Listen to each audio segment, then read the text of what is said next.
एक्झिबिशनला आलाय, काय कसं वाटतं? खूप सुंदर, खूपच सुंदर. आणि मला वाटतं की अशा एवढ्या कल्चरल स्पिरिच्युअल जागेचा भाग होणं आणि एवढे सुंदर फोटोग्राफ्स बघणं खूप एक कला बघणं, याच्यातून खूप काही शिकणं आणि घरी घेऊन जाणं, याच्यात खूप मजा आहे. काय सांगाल मॅडम, आणखी असे कार्यक्रम झाले पाहिजे का, आणि भविष्यकाळासाठी काय यांना तुम्ही सल्ला द्याल?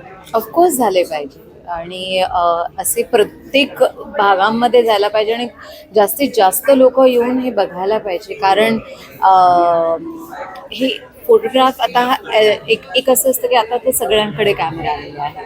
सगळ्यांना असं वाटतं की आपण खूप चांगलं काही फोटो काढू शकतो. ते काढतही असतील कदाचित, पण हे एक शिक्षण आहे, हे घ्यायलाच पाहिजे. समजून घ्यायला पाहिजे की कंपोजिशन्स काय असतात, बाकीचे टेक्निकल ॲस्पेक्ट्स काय असतात, आणि मेन म्हणजे त्याच्यामध्ये तो जो एक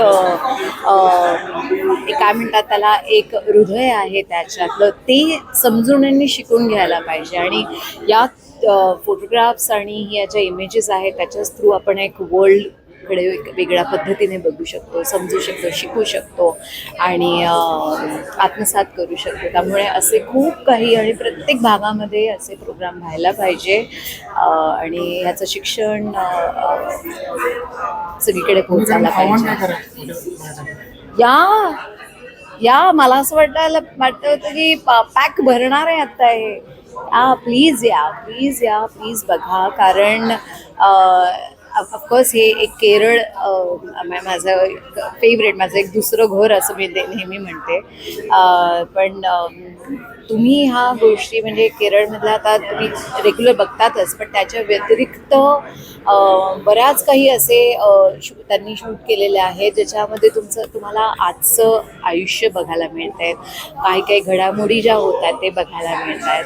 आणि फोटोग्राफ्स हा फक्त सनसेट आणि सनराईजच्या आणि त्या नेचरच्या पलीकडे पण आहे, हे पण तुम्हाला इथे बघायला मिळतं. आणि खूप सुंदर, म्हणजे आता तुम्ही आता जर बघितले असालच की बरेच काही, म्हणजे तुम्ही ते ब्लॅक अँड व्हाईट फोटोज बघा किंवा तिथे काम करणारी लोक बघा, त्या फिशरमनच्या याच्यामध्ये तो उगवता सूर्य बघा, किंवा ते अप्रतिम तो जो आता यांचा जो दोन एक बाळ आणि आई असा एक तो एक याचा फोटो आहे माकडाचा, तो इतका सुंदर आहे आणि त्याच्यामध्ये एवढे भाव आहे, तेवढं काही प्रेम आहे.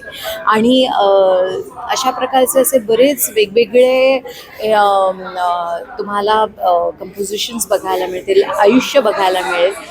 प्लीज या आणि प्लीज या एक्झिबिशनचा, या फोटोग्राफिक आयुष्याचा भाग. थँक्यू.